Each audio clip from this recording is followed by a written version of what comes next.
Ready to take your videos from meh to mesmerizing with some dynamic speed changes? Let's dive into speed ramping in DaVinci Resolve 18. First, import your footage into DaVinci Resolve and drag the clip you want to speed ramp onto your timeline. Next, right-click on the clip in the timeline and select Retime Controls. This opens up the Retime editor directly above your clip.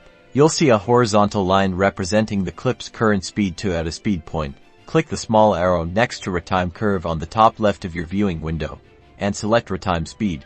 Now, hover over the Retime Control line, and click to add your first speed point. Add a second speed point a few frames later to create your first speed ramp.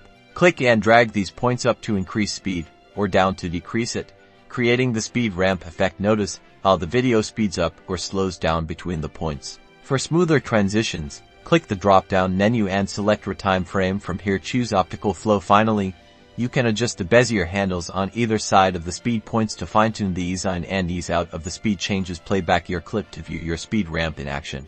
And there you have it. Speed ramping in DaVinci Resolve 18 is a fantastic way to add visual flair and emphasize key moments in your videos. Experiment with different speeds and ramp durations to achieve the perfect effect.